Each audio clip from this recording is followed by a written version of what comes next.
Kalau belinya di showroom, cari showroom yang bertanggung jawab. Orang-orang tertarik dengan harga yang ditawarkan. Kita merasa bersalah kalau teman-teman itu dapat mobil yang kurang sesuai. Itu usahakan pas kondisi masih dingin. Kita nyalain.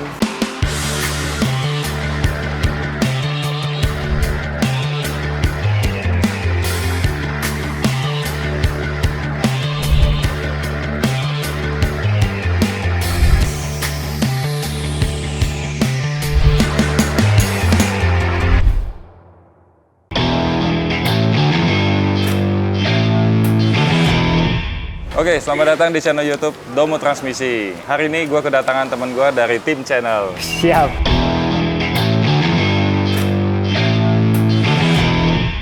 Halo Mimam. Ya. Apa kabar, sehat? Baik, alhamdulillah kok. Alhamdulillah. Makasih juga nih waktunya kok. Kita nyuri ilmu lah.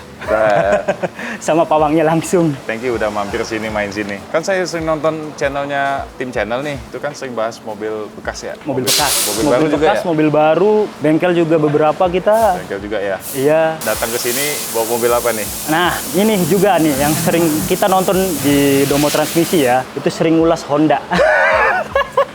Bawa Honda nih. Bawa Honda BR-V. Tapi model baru kan ya? Model baru 2021 lah ya. Tahunnya masih muda, Masih muda. aman. So far sih dipakai masih oke. KM-nya juga masih rendah. 50.000. 50.000 ya? Iya. Mungkin perawatan kali ya? Itu juga kok.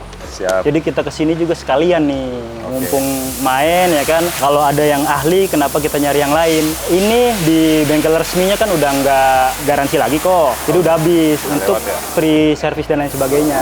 Jadi siap. pas banget. Kalau boleh tahu, kenapa Om Imam pilih mobil ini? Kenapa pilih mobil ini? Saya sih lebih mengutamain ke fitur keselamatannya kok. Dia udah punya ADAS kalau ya? bahasa sekarang. Prestis ya berarti ya? Prestige Oh, yang oke, pakai siap. Honda Sensing. Selain itu juga tenaganya lumayan. Torsinya 145. Yang nggak kalah penting juga, dia 7-seater kok. 7-seater. Emang kita butuhnya di situ karena kan buat keluarga warawiri butuh di mobil-mobil yang punya penumpang banyak gitu, muat banyak. Sama, saya juga seneng mobil 7-seat buat ngangkut satu keluarga. Buat ngangkut keluarga, jalan-jalan ke angkut semua. Terus kalau butuh-butuh apapun dijual laginya gampang. Betul, resale value. Resale value-nya. Di Indonesia 7-seat itu harganya bagus ya? Betul, ya itu sih alasannya. Nah, ada nggak tips nih buat yang nonton di YouTube dari tim channel itu kalau misalnya lihat mobil bekas itu Ya. tips-tipsnya seperti apa gitu? Kalau gue pribadi sih, kita sepengalaman tuh tips untuk ngebeli mobil bekas bukan hanya ngelihat harga. Jadi kan harga emang harus masuk akal gitu. Kita sebelum tahu mobil itu mau dibeli atau enggak kan kita harus tahu harganya dong. Harga pasaran lah ya? Jadi harga pasaran atau di bawahnya boleh. Tapi yang harus diketahui juga, harga kan kadang ada juga yang di luaran sana yang jual harga terlalu rendah. Tanda tanya ya? Tanda tanya besar. Itu yang pertama harga, itu penting banget. Yang berikutnya ya yang lainnya. Minus-minusnya lah ya? Minus-minusnya. PR-nya apa aja nih? PR. Karena kalau kita beli mobil bekas, syukur-syukur kita dapat yang langsung siap pakai tanpa ada perbaikan apa-apa. Betul banget. Kadang kalau kita kurang teliti juga ya, Betul. eksterior oke lah bisa kelihatan ya. Baret-baret, lecet-lecet, tabrak depan atau tabrak belakang kan itu bisa dicek secara fisik tuh bisa kelihatan gitu. Yang nggak kalah penting juga mesinnya itu kok. Mesinnya dia ada rembes-rembes nggak, belt-beltnya aus atau enggak. Kalau bisa sih di test drive dan kalau bisa lagi tanya ke yang lebih ahli. Test drive itu penting. Test drive itu penting. Itu Supaya penting kalau banget. ada problem tuh kita langsung bisa ketahuan. Nggak beli kucing dalam karung. Setelah beli, kita pakai pulang, baru muncul masalah. Nggak kalah penting juga kok. Kalau belinya di showroom, cari showroom yang bertanggung jawab.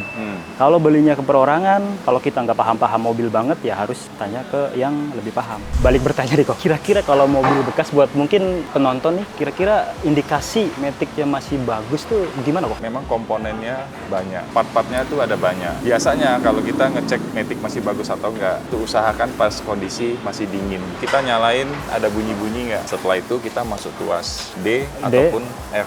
Lihat langsung jalan atau enggak. Oh, ada agak lemot nggak gitu ya? Ada jeda nggak gitu ya? Betul, kalau kita sebutnya delay. Delay ya, betul. Misalnya masuk D, nggak langsung jalan. Harus tunggu panas lama baru jalan. Itu udah mulai tanda-tanda. Biasanya yang sering terjadi itu di kondisi dingin. Oh. Kondisi dingin. Nah itu dulu. Masuk tuas ada hentakan atau enggak. Jadi beda nih ya, Iya. ngetes dia saat kondisi panas dan kondisi dingin. Panas dan dingin. Oke. Panas itu berarti kita harus tes jalan. Siap. Misalnya kita ambil contoh mobil ini 5 speed. Berarti kita baiknya kita tes sampai speednya gigi 5. Oh. Berarti kita bisa rasa setiap perpindahan giginya. Paling sering kita temu di Matic-nya Nissan Livina L10. Itu paling sering. Livina L10 problemnya kalau dingin, masuk D, nggak langsung jalan. Biasa kalau Om ngecek harga pasar di mana sih? Pasaran harga mobil ini berapa gitu? Nah, kalau kita ya, di awal kan balik lagi. Kita harus tahu dulu harga pasar mobil itu sendiri. Harga pasar sekarang kan gampang kok diceknya. Bisa di aplikasi biru, terus kan di kreator-kreator di YouTube juga kan kadang showroom ngasih tahu gitu kan harga-harganya. Mungkin teman-teman boleh nih tertarik dengan harga mobil yang di bawah pasar. Tapi wajib dicek tadi. Kalau di bawah harga pasar kan mungkin yang tadinya harganya umpamanya 200, kok jadi 170 kan? Iya. Aneh, harus dicurigai. Ada penipuan juga di balik itu ada. Betul Bang, penipuan segitiga kan indikasinya.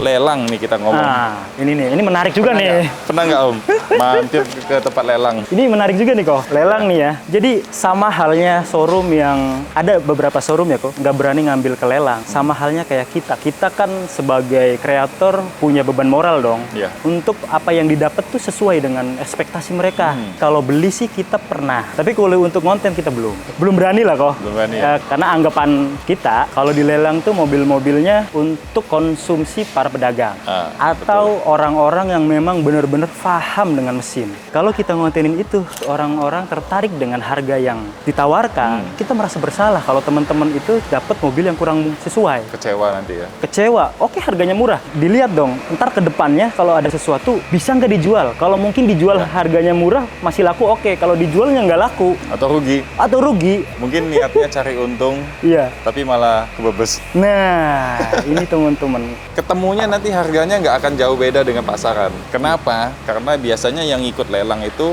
banyak wakil-wakil dari showroom. Ya. Pemain-pemain mobil rata-rata mereka udah ngincer juga. Iya. Karena biasa mereka standby untuk setiap minggu tuh. Ada orang di sananya nih ya? Iya, ada oke. wakil dia lah. Nah, kalau kita secara pribadi punya bukan dari showroom misalnya. Ya udah kita kayak fighter sendirian nih. Nah, itu kan kalau orang nggak paham. Ini kita bukan lagi yang belum paham, tapi yang nggak paham mobil berarti jangan coba-coba dong. Asal yang penting dengan segala konsekuensi resiko yang ada tetap mau dijalanin ya monggo silakan gitu loh. Kita nggak bisa menjudge nggak boleh atau jelek atau apa yang nggak itu juga ya. Maksudnya kan itu memang lelang terbuka. Ya betul.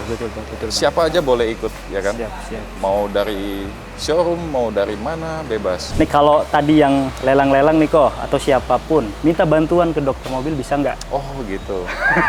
Ini kan penting juga nih, mungkin orang yang kurang yakin, ya mungkin bukan hanya beli di lelang lah, beli ke user, mungkin yang ya wilayah-wilayah sini gitu. Pernah juga ada yang minta tolong kita untuk ngecek mobil unit yang bakal dibeli. Cuman memang kita nggak sedia jasa itu ya, memang nggak spesifikasi Di situ ya? Di situ. Ada sendiri gitu ya? Mungkin jasa inspeksi ada banyak, tapi kalau yang minta tolong ke kita ada. Tapi kita memang tolong kita bantu sebisa mungkin, karena ada beberapa ya dia udah prepare dulu nih. Yang tadi Ko Freddy sampein ya kan, harga pasaran, harga dapet, ini jangan sampai lebih mahal dari harga pasar. Ngapain beli di lelang kan? Kan di situ kan. Betul. Kita wajib tahu dulu nih harga pasarnya nih. Iya. Ya. Menurut Om gimana nih? Beli di showroom atau beli di marketplace? Gua pribadi ya kok. Iya. Gua masih lebih percaya ke showroom. Showroom ya. Karena marketplace juga kebanyakan showroom. Betul. Makanya tim channel tuh milih-milih tuh. Kok di showroom-showroom yang kita datengin. Kalau bisa showroom ini minimal bertanggung jawab kalau ada customer komplain. Ada showroom yang mungkin kasih garansi juga. Banyak ya.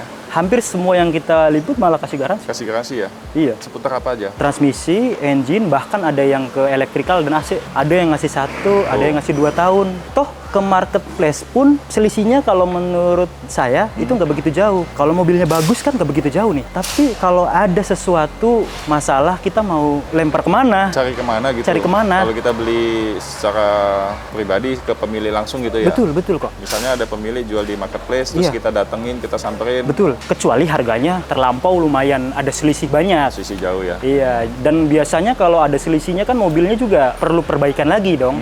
Nah sekarang saya mau nanya juga nih kok. Oh siap. Ini kan transmisi kan banyak jenis ya Pak ya? Ya. Dari manual, dari Matic juga macam-macam nih. Ada AT, ada CVT, ada AGS. Ada AGS, AMT, AMT. dual clutch, Dual clutch. DSG. GSG juga itu. Nah, kalau menurut Ko Freddy sendiri itu transmisi yang paling gampang dirawat deh dan paling hemat bahan bakar tuh di transmisi Tetap manual sih Om. Manual. Kalau kita ngomong transmisi ya, manual itu minim perawatan. Minim perawatan. Kalaupun ada perbaikan, simple. Karena komponennya nggak banyak. nggak begitu kompleks ya. Iya. Cukup Oke. turun transmisinya, ganti kampas kopling, Udah ganti beres. bearing misalnya, Heeh. ganti lahernya. Koplingnya biasanya kopling set lah sama mataharinya misalnya. Iya, Udah iya. cukup ganti itu. Kecuali ada problem misalnya, kok masuk gigi 5, tuasnya mental lagi ya? Nggak bisa banyak tuh. masuk misalnya. Banyak tuh begitu tuh. Tapi udah masuk mental lagi misalnya. Nah, Jadi cuma bisa gigi 4 misalnya. Nah, itu kan biasanya di dalaman transmisi manualnya memang ada problem. Biasanya di ring sinkromes. Nah, ring sinkromesnya biasanya udah rusak nih. Oke. Makanya dia kalau udah masuk dia bisa mental lagi. Tapi kalau kita ngomong awet, sebenarnya AT bisa jauh lebih awet dibanding manual loh. Jadi ada beberapa mobil pernah datang ke sini juga, itu Iya. kilometer sampai 300 ribuan. Transmisinya AT konvensional, belum pernah turun matic. Oke. Oke, berarti kalau kita ambil perhitungan kalkulasi, kalau mobil manual mungkin udah 2 kali dia ganti kopling. Berarti jauh lebih awet kan ketimbang manual kan? Iya, jauh lebih awet. Tapi ada perawatan khusus nggak biar awet kayak gitu tuh? Untuk transmisi matic nih, khususnya Nah, itu Tiko. biasanya sih kalau kita selalu menyarankan tuh oli matic itu rutin diganti. Kita sih saran 20.000 Om. 20.000. Setiap kelipatan 20.000 itu ganti. Ini paling aman ya? Paling aman. Segitu Karena ya? kualitas oli bagus, dia nggak begitu cepat panas di transmisi. Oke. Sedangkan panas itu jadi monster nih, jadi musuhnya transmisi. Yang namanya panas berlebih itu Iya, jadi betul. musuh. Nah, karena komponen dalam transmisi itu banyak komponen karet-karet seal. Sedangkan karet seal kalau udah terlalu panas itu cepat rusak. Iya. Kalau dari banyaknya matic, itu paling awet di tipe matic apa kok? AT kah? Kalau saya CVT menurut kah? saya AT. AT ya? AT paling awet. Setelah CV AT? Setelah AT, sebenarnya kalau kayak AMT, AGS, kalau saya menurut saya itu manual. Iya, itu kan manual dibikin matic aja. Ya, pakai akumulator, pakai modul. Iya, pakai modul ya, benar. Iya. Ada Jadi- koplingnya tetap tuh ininya kan, ada. Koplingnya tetap kopling kering ya. Iya. Jadi menurut saya itu tetap kayak manual sih. Oh, iya, iya. Cuma kalau ngomong awet, AT lebih awet ketimbang CVT. Bukannya nakut-nakutin pengguna CVT. Iya, karena Tapi kenyataannya memang CVT ada beberapa mobil yang sekian tahun sudah mulai problem. karena mungkin peredarannya banyak kali kok, makanya sering kesini kali. Itu gimana? Cuma saya bingungnya, AT itu Iya. jauh banget, maksudnya jauh jarang ada problem gitu. Iya. AT juga nggak kalah banyak kok ya. Nggak kalah banyak kan. Iya, betul, Cuma betul, maksudnya durasi pemakaian tuh kilometer tuh secara kilometer ya, Iya, dan iya. tahun ya kalau kita ngomong. Itu AT bisa mungkin lebih lama ketimbang CVT. Ada beberapa CVT setelah 4-5 tahun sudah mulai problem Om. Nah. Khususnya mobil-mobil yang bobotnya berat, bodinya tebel. Misalnya, bodinya Iya. tebel, berat. Ya sekarang udah beralih ke sana loh kok. Iya, mesin kecil. Iya. Dikasih mesin 1,5 turbo, bodinya berat. Nah, Betul. ini kisi-kisinya udah ada nih. Udah. Udah ketahuan mungkin nih. Iya, iya. Itu banyak problem. Setelah 4-5 tahun rata-rata mobilnya udah problem. Perbaikan CVT lebih mahal mana kok? CVT lebih mahal. CVT lebih mahal. CVT lebih mahal dibanding AT. Kesulitan Kalau kesulitan sebenarnya kalau menurut saya AT sebenarnya ada beberapa yang lebih sulit dibanding CVT. yang menyimpulkan biarin aja ya menonton. Semoga teman-teman yang nonton video ini dapat banyak insight Ya. tentang Amin, amin. mobil bekas ya kan, terus transmisi juga. Iya. Mudah-mudahan teman-teman dapat banyak insight lah dari obrolan kita ya sama tim channel Siap. tentang mobil bekas. Di konten-kontennya tim channel banyak bahas seputar mobil bekas ya. Ya. Showroom, mobil baru juga. Mobil baru juga. Jadi buat teman-teman Tips-tips juga. Nah, tips juga. Tadi juga ada beberapa tips dari kita juga Iya. ya. Yang tentang lelang juga tadi ya. Lah. Oke, jadi teman-teman kalau misalnya suka dengan video ini jangan lupa klik tombol like, di-share juga ke teman-teman yang hobi otomotif biar nggak ketinggalan info seputar otomotif ya. Jangan lupa subscribe juga channel Domo Transmisi dan juga channelnya tim channel Domo Transmisi, Dokternya Matic. Matic.